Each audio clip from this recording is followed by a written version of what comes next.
Hello दोस्तों, मैं हूं प्रकाश और स्वागत है आपका एबीपी विशंस यूट्यूब चैनल पर। एक ऐसा नौजवान जो अपने दम पर हिंदी फिल्म इंडस्ट्री में बहुत बड़ा नाम बना। एक ऐसा नौजवान जिसने पिता की दी हुई महंगी घड़ी को महज 65 रुपये में बेचकर अपनी किस्मत बदल दी। हौसला इतना कि जिस घर को भूतिया बताकर कोई दूसरा इंसान खरीद नहीं रहा था उसे खरीदा और फिर बन गए जुबली कुमार। पाकिस्तान में पैदा हुए थे राजेंद्र कुमार। 20 जुलाई 1927 को सियालकोट के सनखटरा गांव में पैदा हुए थे राजेंद्र कुमार। ये वो दौर था जब भारत का बंटवारा नहीं हुआ था और सियालकोट देश का एक बेहद समृद्ध इलाका था।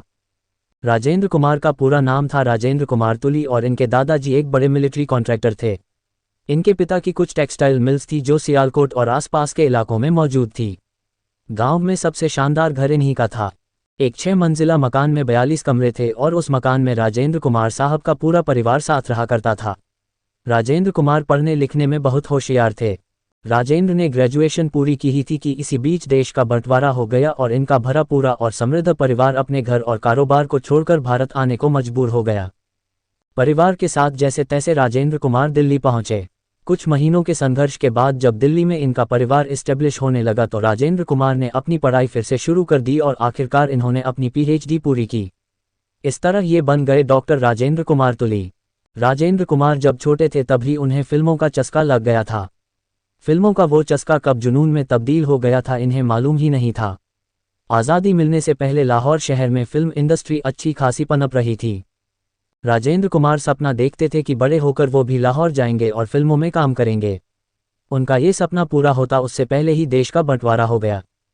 राजेंद्र कुमार का लाहौर में हीरो बनने का ख्वाब टूट गया। लेकिन 1947 के बाद मुंबई यानी बॉम्बे भारत में फिल्म निर्माण का सबसे बड़ा केंद्र बनकर उभरा। राजेंद्र कुमार के लिए बॉम्बे अब सपनों का शहर बन चुका था।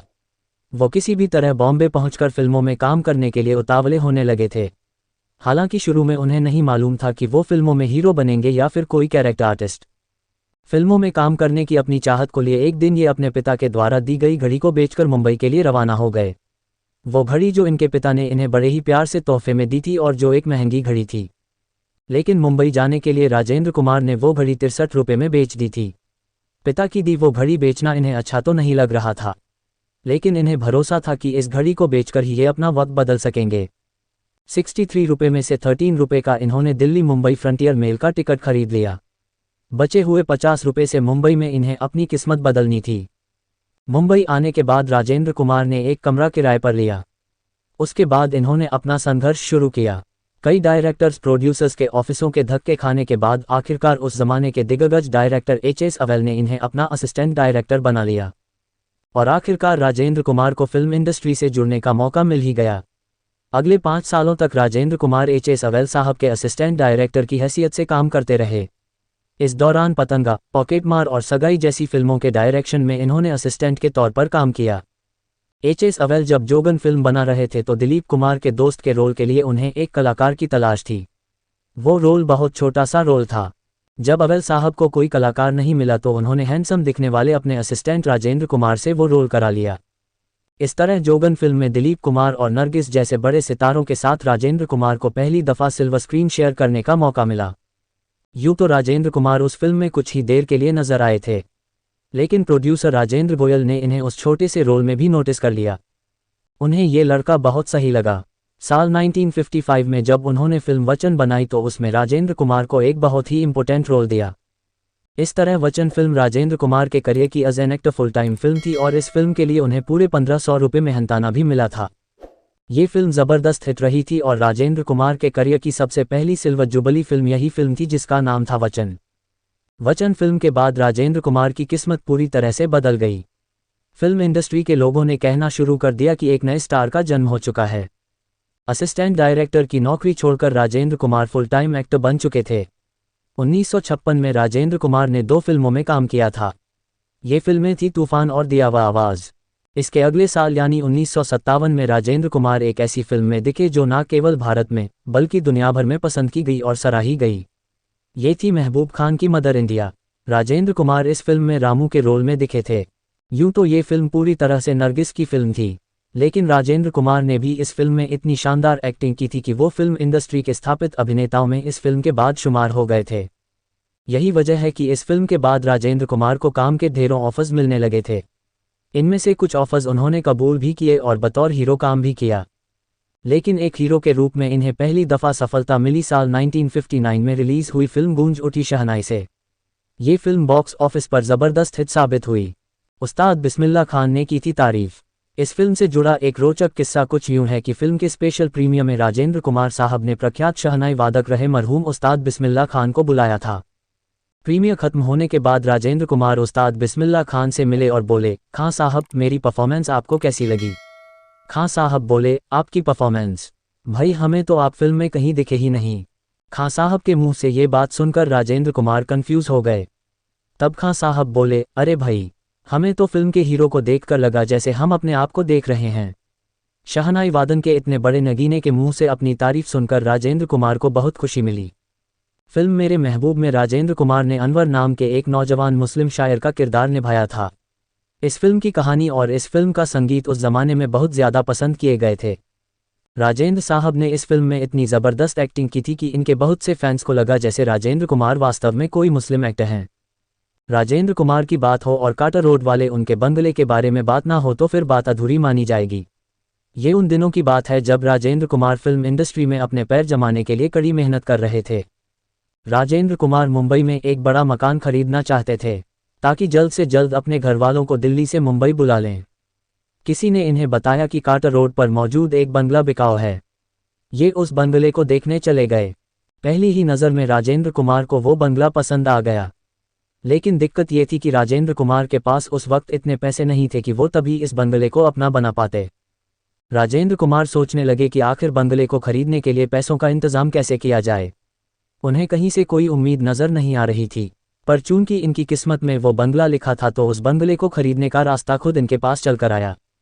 दरअसल B.R. चोपड़ा इनके पास अपनी एक फिल्म की कहानी लेकर आए और साथ ही एडवांस भी इनके लिए लेकर आए। वो हर हाल में अपनी उस फिल्म में इन्हें लेना चाहते थे। इतना ही नहीं, उस फिल्म के अलावा भी 2 और फिल्मों में B.R. चोपड़ा राजेंद्र कुमार को साइन करना चाहते थे। इस तरह राजेंद्र कुमार ने B.R. चोपड़ा की मदद से कार्टर रोड वाला वो बंगला खरीद लिया। जब राजेंद्र कुमार ने ये बंगला खरीदा था तो कई लोगों ने इनसे कहा कि ये बंगाल शुभ नहीं है, यहाँ तरह तरह की आवाज़ें आती हैं, और चूंकि कई लोग इस बंगले में आने के बाद भाग भी चुके हैं तो ये बंगला भूतिया भी है। लेकिन बंगले को अपना दिल दे बैठे राजेंद्र कुमार ने किसी की एक ना सुनी। राजेंद्र कुमार अपने परिवार के साथ बंगले में रहने पहुंच गए। इस बंगले में आने के बाद राजेंद्र कुमार की किस्मत तो मानो एकदम पलट गई। राजेंद्र कुमार की फिल्में सुपरहिट होने लगी। उनकी हर दूसरी फिल्म सिल्वर जुबली होने लगी। आलम यह था कि मुंबई के 7 सिनेमाघरों में एक ही समय पर इनकी 7 अलग अलग फिल्में लगी हुई थी। इनमें से ज़्यादातर सिल्वर जुबली थी। यही वजह है कि राजेंद्र कुमार को जुबली कुमार भी कहा गया। देखते ही देखते राजेंद्र कुमार उस जमाने में बॉलीवुड के सबसे अमीर स्टार्स में से एक बन गए। राज कपूर के बिना अधूरी है राजेंद्र कुमार की कहानी।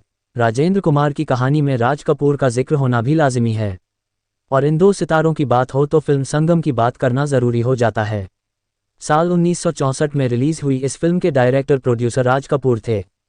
पहले राज कपूर इस फिल्म में दिलीप कुमार को लेना चाहते थे, लेकिन दिलीप कुमार के इनकार करने के बाद राज कपूर ने अपने जिगरी दोस्त राजेंद्र कुमार को इस फिल्म में ले लिया। राज कपूर और राजेंद्र कुमार दोनों बहुत गहरे दोस्त थे। राज कपूर कहते थे कि फिल्म इंडस्ट्री में राजेंद्र कुमार के अलावा उनका कोई दोस्त नहीं है। यही बात राजेंद्र कुमार भी कहते थे। दोनों साथ खाते पीते थे और हर रोज़ मिला करते थे। अगर किसी दिन मुलाकात नहीं होती थी तो टेलीफोन पर बात ज़रूर होती थी। दोनों अपने बच्चों की शादी के बारे में भी सोच रहे थे, लेकिन ऐसा हो ना सका। जब राज कपूर दुनिया छोड़कर गए तो राजेंद्र कुमार ने ऐलान कर दिया कि अपने दोस्त के बिना वो किसी भी पार्टी में नहीं जाएंगे। संगम फिल्म का गीत दोस्त दोस्त ना रहा जब शूट हो रहा था तो राजेंद्र कुमार को ये गीत पसंद नहीं आया। उन्होंने राज कपूर से कहा कि फिल्म में इस गीत की कोई ज़रूरत नहीं है। दोस्त अपनी दोस्ती निभा रहा है और प्यार भी कोई दगा नहीं कर रहा है तो इस गाने का कोई मतलब नहीं है। तब राज कपूर ने कहा कि वो इस गीत को फिल्म में बहुत अलग तरीके से पेश करेंगे। राज कपूर ने वो गाना शूट किया, पर चूंकि राजेंद्र कुमार की कही बात उनके दिमाग में घर कर चुकी थी तो उन्होंने उस गाने में राजेंद्र कुमार और वैजंती माला के क्लॉस शॉट्स लगाए, खुद को बहुत कम दिखाया। फिल्म रिलीज़ हुई तो ये गाना भी बहुत पसंद किया गया। इस गाने के आखिर में एक डायलॉग आता है। आपको जानकर हैरानी होगी कि पहले ये डायलॉग फिल्म में था ही नहीं, पर गाने की शूटिंग खत्म होने के बाद राजेंद्र कुमार ने ऑन द स्पॉट ये डायलॉग बोला था। डायलॉग था, सुंदर जो गीतकार पर गुजरी उसने अपने गीत में कह दिया। मगर दोस्त, कुछ लोग ऐसे होते हैं जिन पर गुजरती तो है, मगर वो चुप रहते हैं, कुछ कह नहीं सकते। राज कपूर को राजेंद्र कुमार का अचानक और अपने मन से बोला गया डायलॉग इतना पसंद आया कि उन्होंने ये पूरा डायलॉग फिल्म में इस्तेमाल किया। कुछ ऐसी दोस्ती थी राज कपूर साहब और राजेंद्र कुमार साहब की। राजेंद्र कुमार के करियर की सबसे यादगार फिल्मों में से एक फिल्म थी कानून। ये एक ऐसी फिल्म थी जिसमें ना तो कोई गाना था और न ही किसी तरह का रोमांस था। ये 2.5 घंटे का एक कोर्ट रूम ड्रामा था जिसमें दर्शकों को बैठा कर रखना डायरेक्टर के लिए एक बहुत बड़ी चुनौती था। लेकिन बी आर चोपड़ा ये कारनाम कर दिखाने में कामयाब रहे। और कहने की ज़रूरत नहीं कि दादा मुनि अशोक कुमार और राजेंद्र कुमार की ज़बरदस्त एक्टिंग की बदौलत ही बी आर चोपड़ा ऐसा कर पाने में कामयाब रहे थे। राजेंद्र कुमार की फिल्म आरजू से भी एक बड़ी ही दिलचस्प कहानी जुड़ी है। इस फिल्म के डायरेक्टर प्रोड्यूसर रामानंद सागर थे और फिल्म में राजेंद्र कुमार की हीरोइन साधना थी। फिल्म में राजेंद्र कुमार ने एक अपाहिज का रोल किया था। एक दिन रामानंद सागर के ऑफिस में एक पुणे से एक लड़का पहुंचा। वो लड़का बैसाखी के सहारे चलकर आया था। उस लड़के ने रामानंद सागर से गुजारिश की कि उसे राजेंद्र कुमार से मिलाया जाए। रामानंद सागर को जब उस लड़के की पूरी कहानी पता चली तो उन्होंने राजेंद्र कुमार को फ़ोन किया और बोले, भाई राजेंद्र, पूना से एक लड़का खास तुमसे मिलने आया है, तुम फौरन मेरे ऑफिस चले आओ। रामानंद सागर की बात सुनकर राजेंद्र कुमार उनके ऑफिस पहुंचे। उन्होंने देखा कि बैसाखी लिए एक अपाहिज लड़का कुर्सी पर बैठा है और उसके हाथों में फूलों का एक बड़ा ही खूबसूरत सा हार है। जैसे ही उस लड़के ने राजेंद्र कुमार को देखा तो उसने वो हार उनके गले में डाल दिया। वो लड़का राजेंद्र कुमार के गले लग गया और रोते हुए अपनी कहानी बताने लगा। वो लड़का बोला, सर, एक एक्सीडेंट में मेरी टांग कट गई थी। मैं जीवन से इतना निराश हो गया था कि आत्महत्या करने ही वाला था। तभी मुझे किसी ने आपकी फिल्म आरजू दिखाई। उस फिल्म में आपका अपाहिज वाला किरदार देखने के बाद मुझे एहसास हुआ कि ज़िंदगी कितनी खूबसूरत हो सकती है और आत्महत्या करना कितना खराब है। वो फिल्म देखने के बाद मैंने आत्महत्या का इरादा छोड़कर खुद को ज़िंदगी की तरफ मोड़ लिया। आपकी वजह से मेरा जीवन बचा है, आप मेरे भगवान हैं। उस लड़के की कहानी सुनकर राजेंद्र कुमार की आंखों में भी आंसू आ गए थे। राजेंद्र कुमार उस लड़के से बोले, मैंने तो बस एक्टिंग की थी, असली हीरो तो तुम हो मेरे दोस्त। जी हाँ, इतनी शानदार शख्सियत के मालिक थे राजेंद्र कुमार। राजेंद्र कुमार की ज़िंदगी के आखिरी कुछ साल बड़ी ही मुश्किलों में गुजरे थे। वो कैंसर के शिकार हो गए थे, लेकिन अपनी शर्तों पर ज़िंदगी जीने वाले राजेंद्र कुमार ने दवाई खाने से साफ इनकार कर दिया।